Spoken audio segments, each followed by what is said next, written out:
तेजस्वी जी छटपटा रहे। उनको पता है कि हम राघोपुर से चुनाव हारने वाले। कितनी सीटें एनडीए गठबंधन इस बार विधानसभा में जीतने जा रही है बिहार? नीतीश कुमार जी का मुख्यमंत्री बनना तय है। तो सामंजस्य को लेकर के विपक्ष हमेशा आरोप लगाती है कि एनडीए में क्या सब कुछ ऑल इज वेल है। के ऊपर भी कई बार उन्होंने तंज कसा है, कई तरीके की बातें कही है और आप भी हमलावर होते रहे। ये तरीका। हमारे साथ में बात करने के लिए केंद्रीय गृह राज्य मंत्री नित्यानंद राय जी है। इनसे हम बात करेंगे। बिहार विधानसभा चुनाव का बिगुल बज चुका है। तमाम दल जो है अपने कार्यकर्ताओं को गुरु मंत्र दे रहे हैं।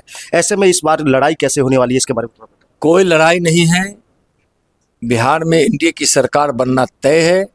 नीतीश कुमार जी का मुख्यमंत्री बनना तय है। घमंडिया गठबंधन का सुपड़ा साफ होने वाला है। बिहार के लोगों को विकास चाहिए। बिहार के लोगों को अपने बच्चे का भविष्य चाहिए। बिहार में शांति चाहिए, कानून व्यवस्था चाहिए, भाईचारा चाहिए और यह एनडीए ही दे रही है और देती रहेगी।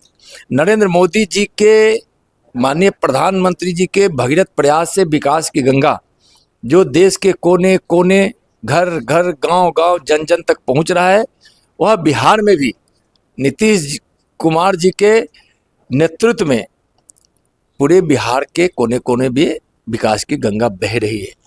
तो आज लोगों को जंगल राज नहीं चाहिए, उन्माद नहीं चाहिए, शांति चाहिए। लोगों को विनाश नहीं, विकास चाहिए।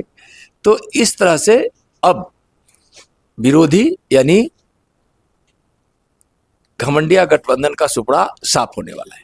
आप लोगों की एनडीए गठबंधन में बहुत सारे दल मिलकर के एक साथ लड़ाई लड़े। सीटों को सामंजस्य को लेकर के विपक्ष हमेशा आरोप लगाती है कि कैसे एडजस्ट कर पाएंगे आप लोग। एनडीए में क्या सब कुछ ऑल इज वेल है? भाई, विपक्ष के पास कुछ नहीं है, वो अपना न सोचे। एनडीए में सब कुछ ठीक है, पहले भी सब कुछ ठीक था, आगे भी सब कुछ ठीक ही रहेगा। इसलिए कि एनडीए का गठबंधन विकास के विचारों के ओतप्रोत से है। यहाँ एक ऐसा विचार है जो गरीबों का भलाई, लोगों का भलाई, शिक्षा की व्यवस्था, स्वास्थ्य की व्यवस्था, सड़क अच्छी हो, इसके लिए लोग सरकार बनाना चाहते हैं। वहाँ लोग परिवार के लिए, भ्रष्टाचार के लिए, उन्माद के लिए बनाना चाहते हैं। इसलिए उन लोग का कुछ नहीं, जो है वह एनडीए के पक्ष में ही बिहार के लोग हैं।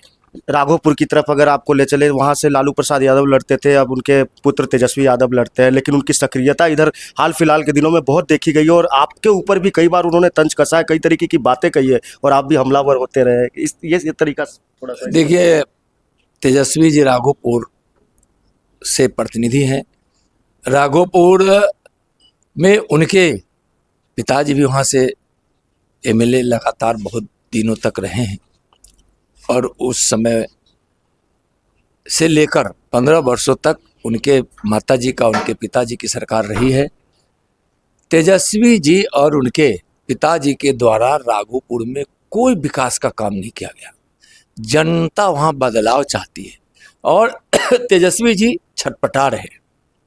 उनको पता है कि हम राघोपुर से चुनाव हारने वाले, इसलिए छटपटा रहे। लगातार वहाँ लोगों को मनाने का प्रयास कर रहे। लोग नहीं मानेंगे। कितना दिन तक लोगों को ठगिएगा? बार बार बिहार के लोग उनके परिवार के द्वारा, उनके माता पिताजी के द्वारा, उनके द्वारा ठगे गए हैं। राघोपुर के लोग ठगे गए।